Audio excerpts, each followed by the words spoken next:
আসসালামু আলাইকুম বন্ধুরা, আজকে আমার হাঁসগুলো বিক্রি করে দিতেছি, সেই জন্য বিকালের সময় হয়তো বা হাঁসগুলো নিয়ে যাবে। এগুলো হচ্ছে হাঁসের শেষের খাবার। কিছুক্ষণ আগে একশো নিয়ে গেছে, আর বিকালে হয়তো বা অল্প কিছু রেখে বাকিগুলো সবগুলো নিয়ে যাবে। দেখতে পাচ্ছেন, এইগুলোকে আমি ধান দিয়ে দিলাম, সবগুলো উঠে আসতো।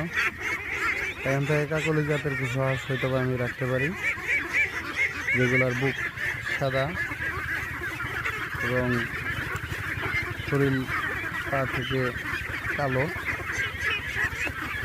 আর সবগুলো হাঁস আমি বিক্রি করে দেবো, কারণ ধানের দাম অনেক বেড়ে গেছে। ধানের দাম বাড়ার কারণে এইভাবে হাঁস আসলে রাখা যাচ্ছে না। দেখতে পাচ্ছেন হাঁসগুলা খাবারের জন্য আমার কিছু আসতেছে।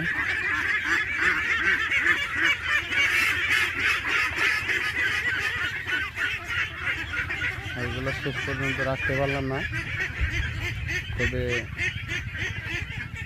100 হাঁস এখান থেকে আমি রেখে দিব। আর একটু ধান দিয়ে দিই।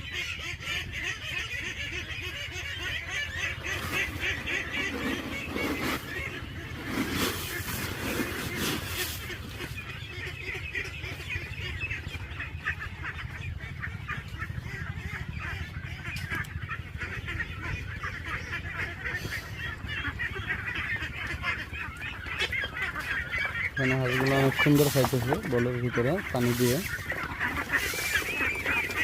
এর ফলে শুকনো মাঠে দেওয়া যাচ্ছে। এখানে দিলে হয়তো বা পুকুরের পারে ধানগুলা খেয়ে পুকুরের পানি খেয়ে নেবে। চিল হাঁস আছে 4টা আমার। চিল হাঁস এগুলা ডিমে আসছে। আজকে প্রচণ্ড গরম, আকাশে একটু মেঘ করছে কঠিনে, দেখা যাক বৃষ্টি হয় কিনা। তাপমাত্রা অনেক গরমে খাসিগুলা বড়ই গাছের নিচে গিয়ে শুয়ে আছে, একটা খাচ্ছে, ওই একটা শুয়ে আছে।